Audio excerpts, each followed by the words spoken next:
boyfriend, baby. What's up, horror fiends? It's your boy Ricky Grimes back with my boy Joe the Psychologist for issue number 3 of the comic book Horror Show, here exclusively on Horror Fiend TV. In this issue, we will be discussing 30 Days of Night based on the IDW Publishing miniseries of the same name. The book was written and created by Steve Niles and Ben Templesmith, and the feature film was directed by David Slade. The film stars Josh Hartnett as Sheriff Eben, Melissa George as Stella, and Danny Houston as Marlowe. My boy Joe the Psychologist, I gotta talk about my boy Marlowe. Now, man, this guy was a fucking problem. Fun fact, I did not see this movie in its entirety until last night. Because Wow. a movie, now two things. This is a movie that I got bad perceptions about in the past. I thought it was kind of wasn't great. I only ever saw it on TV. Sci-Fi always played this fucking movie, and I always caught it in between, so I saw parts here and there. Obviously, it must have been edited, because last night when I said, all right, you know what?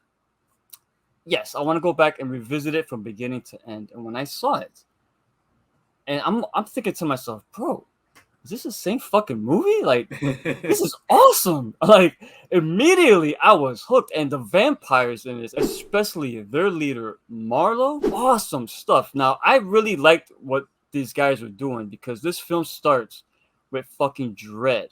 It starts with such like trepidation, and it just keeps building and building and building and building. And the fact that you know it's the last day of the sun, they're going to go into this 30 days of night now.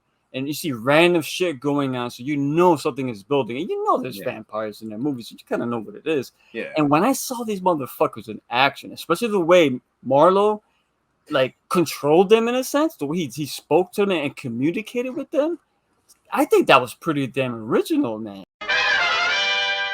One thing I do want to say, the look of these vampires on film perfectly captured the essence of their look and stylization of the actual comic, dude. That was fucking great. And I went back and I started looking at all the like the advertising, the teasers, and all the artwork and posters. Damn, they did a really good job. Yeah, I slept on this film. I'll be honest, I slept on it, man. Marlowe and his guys, bro. What's the because obviously you brought this up. You've seen this way more than I have, so you're gonna be our resident expert on the film. So what's good? I know. I'm gonna go ahead and say maybe because watching it for this, we're at the 11th time. It's probably more, and I'll wait to the end.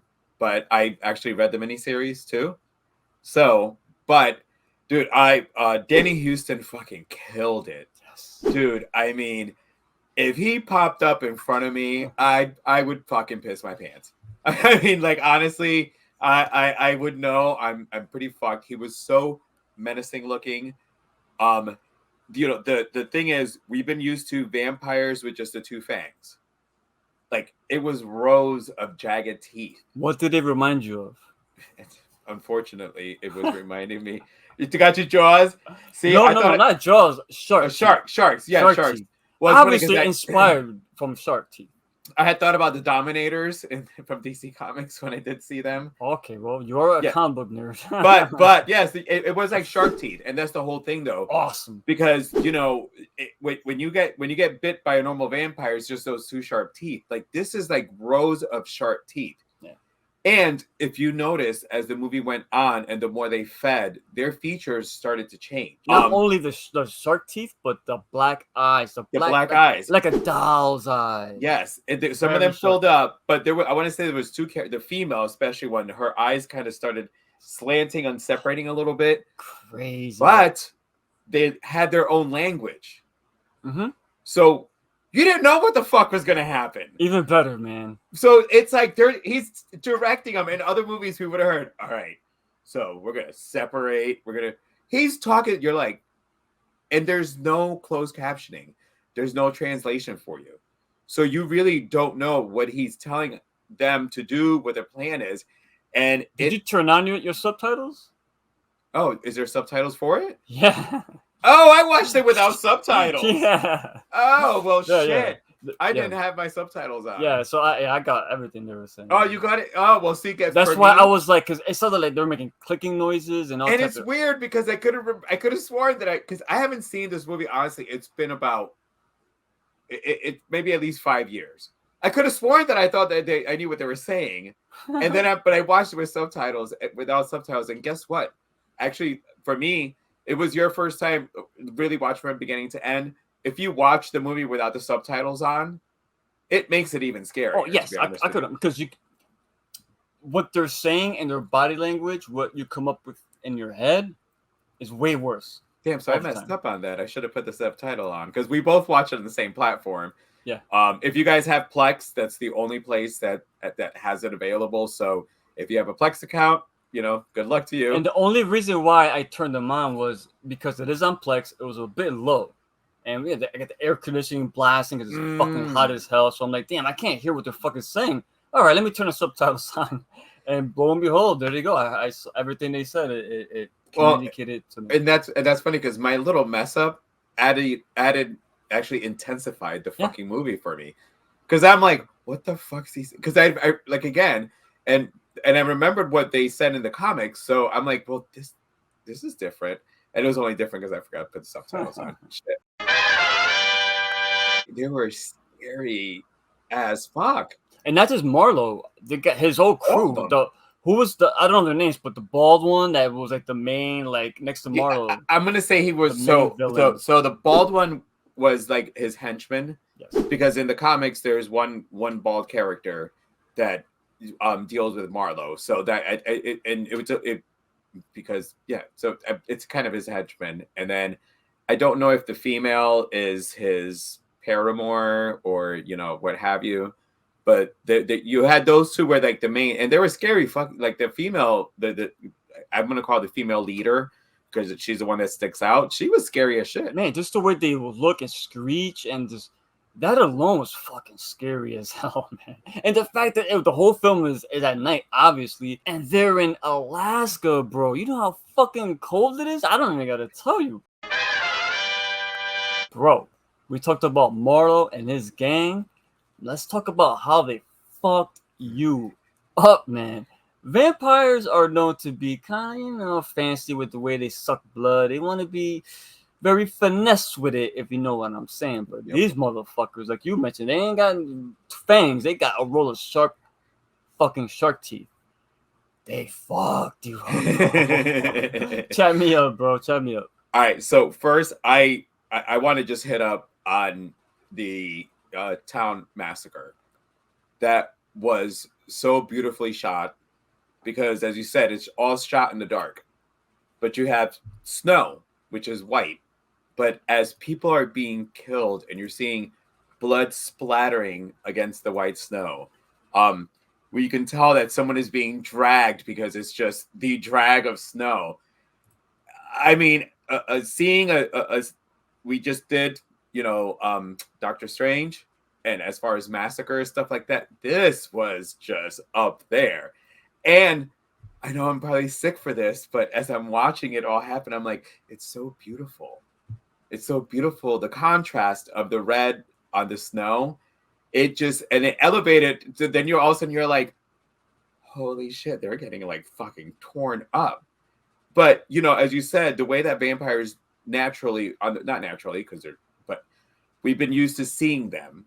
They seduce, they hypnotize, they come up from behind you and sneak up and, get you with their two little fangs. Yeah, they seduce you, yep. These motherfuckers were feral. I mean, it was like watching lions and tigers grab onto their prey. Good shout. And dragging them. Like literally. They dragged them, yes. They're fast. Yes, and the husband and wife team. I would not be surprised if that was an inspiration. Bro, good shout.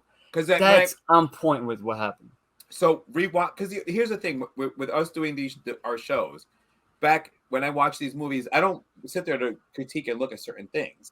Now we're doing this. I'm like, all right, like some stuff I want to talk about. And the one thing I just noticed, especially that everybody was dragged. And they were like lions and tigers. And it just showed you they were feral. And not just that. So there were lions and tigers with Bruce, Jaws, shark teeth, that sat there and cannibalized this fucking town. It's nothing I've seen before. I've seen many vampire ones, and I know I probably missed a couple of them. There's probably some more gory ones I haven't seen yet. However, the visceral and veracity of the way they killed the town folk, and and it's just not their teeth either. They use their claws to slit throats, Sharp ass nails, yes, long sharp nails, and not and weapons too. yes, and after they're done biting, they're sitting there like just hacking away at them. That comes into something that, because obviously they don't want to turn other people. So after they're done feeding, they're supposed to like knock the heads off. But they didn't do any of that. I found that funny when Marlo gave instructions. Don't turn any of them. Remove the head. But all of a sudden, they're turning people. But no, they didn't really turn. Well, no. Billy, they turned him. Well, yeah, a couple. Yeah. Some. There was a few that did end up turning. But the guy too. The guy was dogs were all fucking massacred. Oh, I'm sorry. Like I literally, when I started this, as soon as it started, I'm like, oh no. It was done in a way. First. If you're an animal lover like me and you want trigger warnings, there is a trigger warning in this film. And early on, yeah, a lot of dogs are massacred. But for me, when I watched it, to be honest with you, Joe, you know me, it was done in a way that was like more like stylized and pretty damn fucking cool, in my opinion. That it softened the blow. What I didn't like though is when they went back and they were like when the sheriff came in and they started looking at the dogs dead. They saw that one dog, his mouth all crooked, tongue hanging. I'm like, oh, come on, I don't. That's what I was saying. When I was like, part I didn't like. I was like sitting there going, I'm like, damn it. I'm like, I forgot about the animals on here, because I know how you feel about animals. Sense. Again, and I texted you as soon as I started the movie. I'm like, I just started the movie, and I went, oh shit, I'm sorry, I forgot about the dogs in the start. Billy, going back to Billy, when he got decapitated, he got chopped in the neck like 3 times, bro. I'm like, yes, they never saw this on sci-fi. They didn't hold back, and I didn't realize this too. I mean, I guess when I was younger I did, but now that I'm older and I appreciate it more. Sam Raimi and Tappert, they were producers in this Yes, film. they were. I'm like, okay, now I can see why. All right, I was waiting. I'm like, he's got to know that Sam Raimi was a producer on this one. Yeah, all right, well-made movie. Nosferatus, vampiros, vampires. We all love them. Let me tell you, Joe. Now, I just ended up watching Martin once again for like the bazillionth time for Harbor Free and Drive-In Theater. Go watch it on our channel if you haven't seen it yet. I can't wait to watch it. An amazing film. The reason why that movie works so well, because it is a vampire movie, but done in an unconventional way. 30 Days a Night, to me, falls in the same category because it's a vampire film, but it falls in an unconventional way. There's no, other than the sun, there's no real rules in this movie. So I think this movie, now what I'm trying to say is, where will this fall on our best vampire flicks? And, as far as our top listing, ranking, whatever you want to call it, where is it on the list for me, myself? Again, I had to see it more, to be honest, because I don't want to put it high or low. It's not, it wouldn't be fair. It'll keep going higher the more you keep watching it. So now that I've seen it, I fucking loved it. I think it's a movie that I would, if someone would ask me, I want a vampire movie, but not Dracula, something, Martin was always my go-to, but this movie is more accessible because it's like Martin. You gotta love film like me and you. I can't show a regular, ordinary person Martin because I showed a normal, ordinary person once the original Dawn of the Dead because he asked me, Rick, you love zombies. Give me a zombie movie. Dawn of the Dead, George Romero's classic. I told you the story before. Yeah. I worked at EB Games at the time. We had DVDs. This motherfucker brought it back the next day for a refund, bro. He was like, "What the fuck did you recommend?" Like, yeah, you don't get it. This film is more accessible. So this, I got a feeling with time, this is gonna be up there for me, man. Because you know why? The build up and there's a scene here in the beginning where Ben Foster's character, his name escapes me. The stranger. The stranger. That's it. Okay, well, the stranger. He's walking in the snow, right? and then he gets to he gets to Barlow. He stops. He's over a cliff, and the city's all in the background. Well, not in the background, but Forefront. in the forefront. You see it. My video it froze, and I'm like, wow, they're drawing this shot out. Something's gonna happen. And bro, it was like 2-3 minutes. I'm like, wait, something's really got. If something big doesn't happen, what the fuck is going on? I'm at the 5-minute mark. I'm like, what the wait a minute. I'm like, this shit was frozen the whole time. All right, good. So you had your moment with this movie. Yours was frozen, and I forgot to put the captioning on. So I'm like, I was giving it credit, but I was getting a little annoyed. All right, this is come on, you're drawing this out way too long. Like, all right, something happened now. But what I'm getting at, even from that moment, just the build up, and it tells you, the font tells you the little lettering in the start. It easily explains to you Barlow and the 30 Days of Night, which is an actual thing that they do. Maybe not to this extent, but it's you mentioned it. Zach is there, so they 3 days without sun, for example. Yeah, and we know it's gonna be a whole month with no sun. People are leaving. They're flying out. People are staying, like you mentioned, the blue collar folk are staying in. They got to work. But the fact that the dogs were murdered, we have power grids taken out, all types of, like, all the helicopters gutted so no one could fly out. The transportations are all jacked up, but it keeps building up slowly and slowly and slowly. And like, oh my God, like the music, the cinematography leading up to everything, like I said, I love all of that. Cinematography in this movie is top notch. Without showing one vampire for a comic book horror, yeah, like literally a comic book horror, like it's top notch. It was done so fucking well.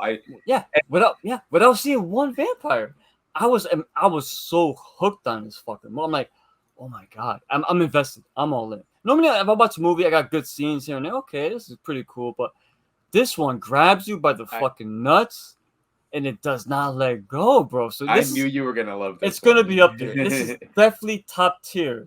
I don't know where. I guess I gotta watch it more. I want to be fair, but it's top tier as far as vampire films go. How about? Because when I told you when we came up with our list for the movies that we're gonna be doing, I put this on there, and I remember you're like 30. What was my reaction? Yeah, you're like, is that? And I'm like, watch. You're going to love this movie. I ain't gonna front. I thought it was PG-13, bro. No, man, because this was a sci-fi staple, bro. This movie's always on sci-fi. Yeah, no, you watched the edited version. Yes, like this. Not even the whole thing, just in parts, because I wasn't into it. Well, yeah, that's true. So you never saw from beginning to end. I don't have. I mean, eventually, I guess when we do some shows, we're gonna have to come up with lists. So I don't have a top 5, top 10 vampires. Hold on a second. We're working on something really big that involves vampires. We will have an announcement soon. Yeah, it's coming. Vampire movies. Up there for me, Salem's Lot, From Dusk Till Dawn, The Lost Boys. Dude, I'm Gen X. Fan of David with the noodles, yeah. I'm Gen X. Like Lost Boys, that is always going to be up there for me. When you're at that age and you want to be vampires, those are the kind of vampires you want to hang out with. But then Let the Right One In. Man, I'm an 80s guy. You know what movie I'm gonna put on my list, right? Once Bitten.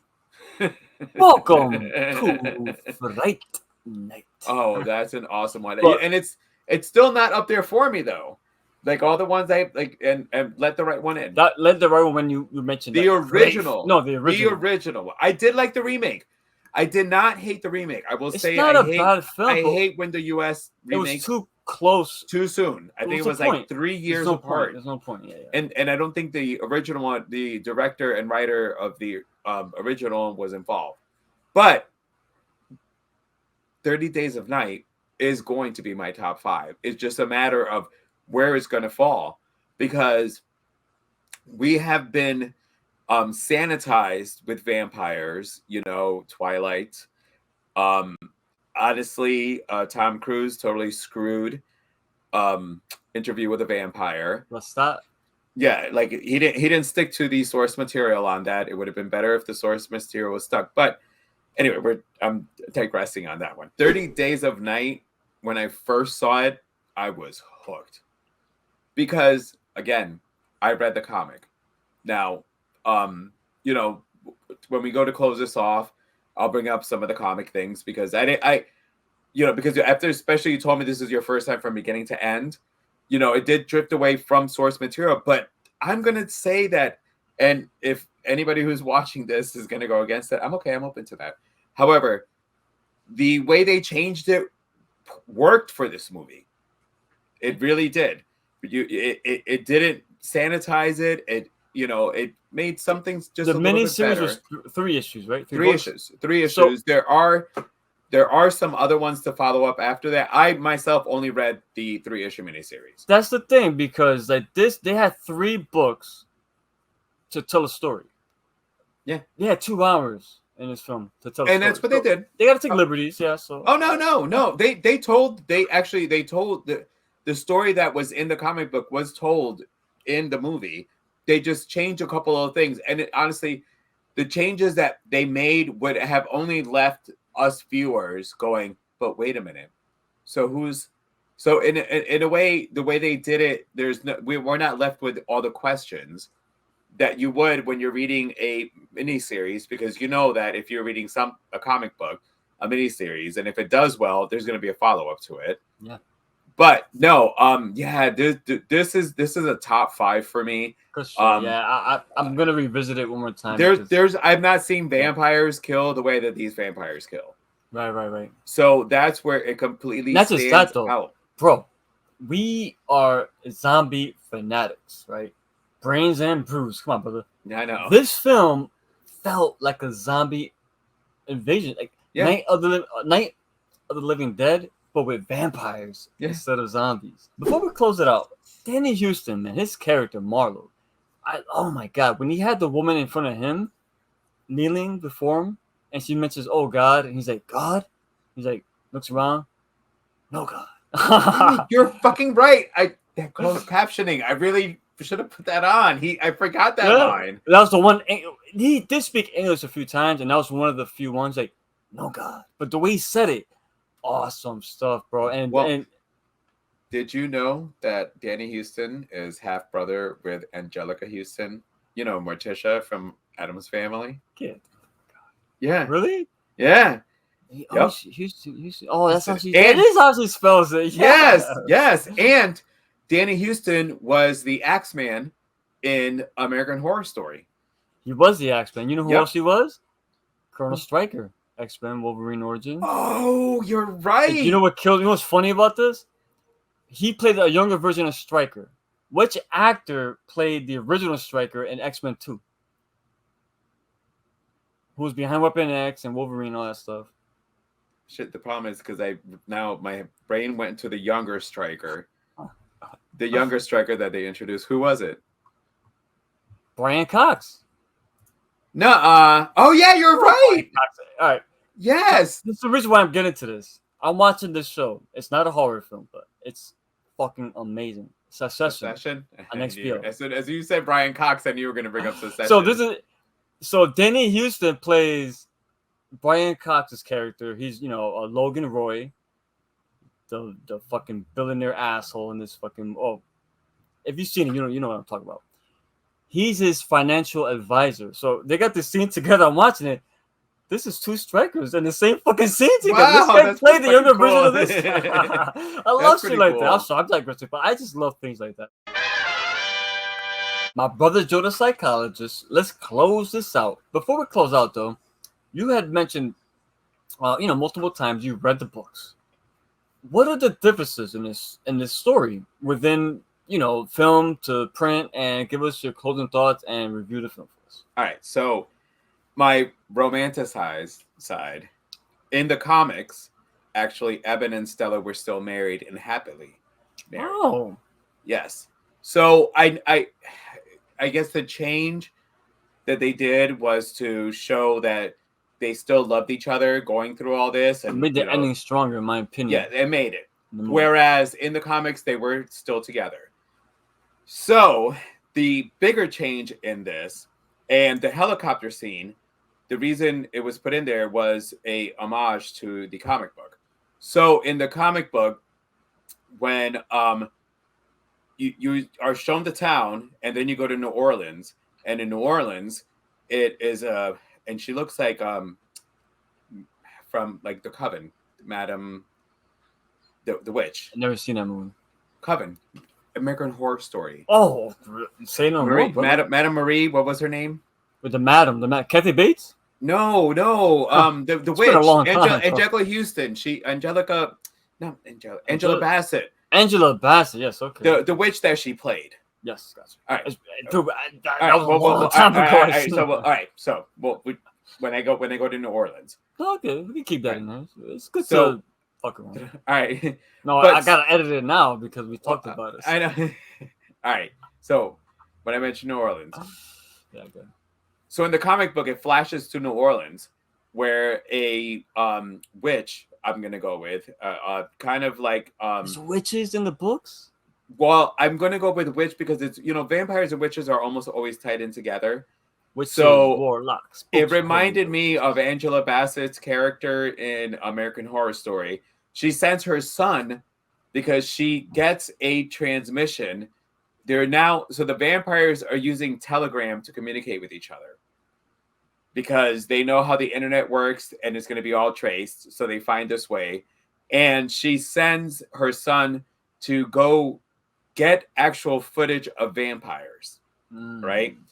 And in the comic book, Barrow actually came. So he's messaging with Vincent and tells him of the town, 30 days that the sun goes down. This is a perfect setting. He invites him for him to show up to the town for you to see what I found. Vampires. You don't invite Well, no, vampires. he's a vampire himself, though. Oh, So Vincent, that's what I'm saying. So if they would have gone by the comic book, what you would have been left wondering at the end of this movie is, so Vincent is part of another, like what do they call like vampires? It's not Coven because Coven is witches, but I guess whatever their clan is, you would have been left with questions. It is what it is, So in the comic books, Marlo goes to the town. He's been messaging with this Vincent guy, and Vincent's kind of the leader, who then shows up in the town and goes, "Oh, so you're here?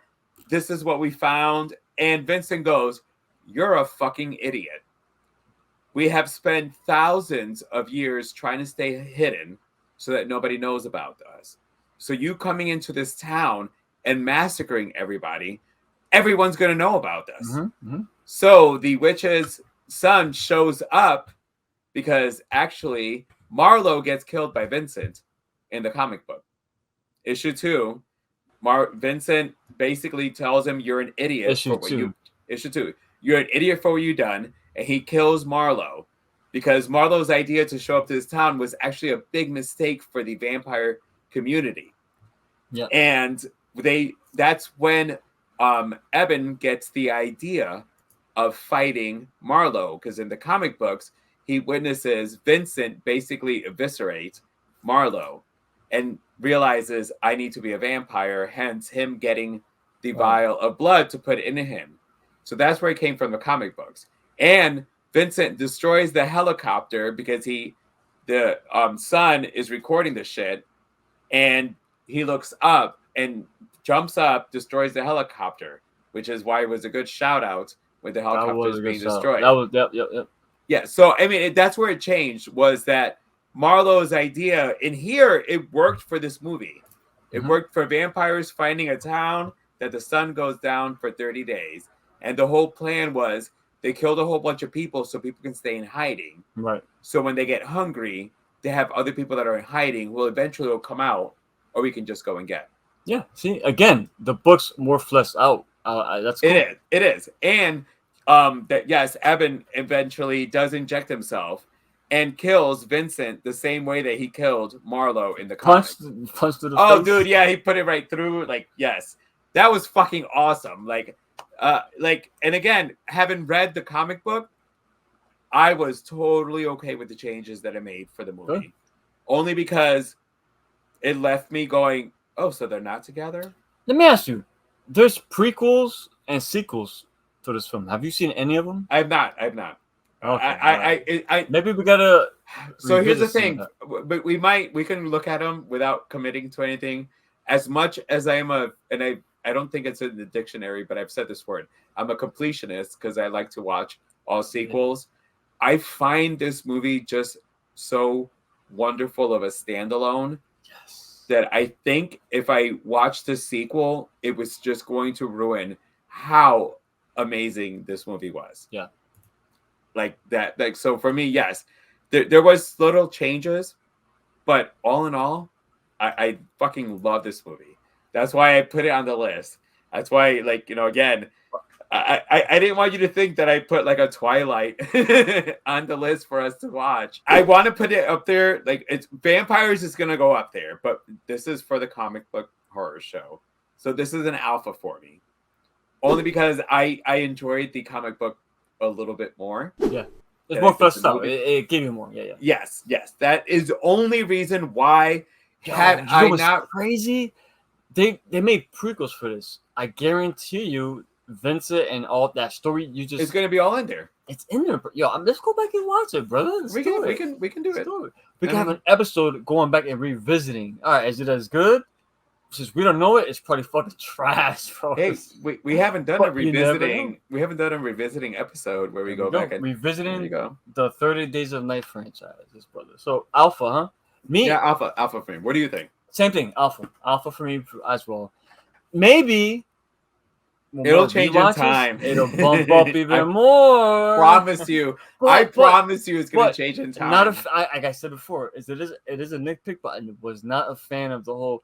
Okay, well, let me grab his blood, get super powered, and go. The film was grounded to me up until then. But no, the choice made sense to me though. But how would he know that though? They just figured out what was going on. They don't know what's going. They don't know. There could be vampires. Well, they said vampire. No, so he knew that vampire, but they don't know they were. You know what I'm saying? Like, but in the comic book itself, because like I said, the only reason it came to him was when he watched Vincent basically destroy Zen. But again, so Vincent, you didn't see that in the movie. Weird. Yes. But okay, but one thing he did see. Billy and I forgot his name, John, I think it was the guy with his dogs are killed. They were all bit and they all turned. So I guess he put two and two together and said, "Okay, it's okay." I'll give it that. I'll give him that. The way it was done in the comic was that he saw that Vincent killed Marlowe, so he knew the only way they had to survive this was for he himself to become a vampire and fight the leader. Which in this movie was fucking Marlowe. And fucking Danny Houston. He's great. Fucking bellissimo. That's going to do it for this issue number 3 of the comic book horror show. We love 30 Days of Night, as if you couldn't tell by now. Definitely go out and watch it. Come back next month for issue number 4. You got to wait what that's going to be. Subscribe to Horror Fiend TV on Instagram. That's where you get all of our updates. Definitely check us out there. Follow us on Twitter at Horror Fiend TV. I'm Ricky Grimes, Joe the Psychologist. Be good, be safe. Most of all, read books, watch movies, stay scared.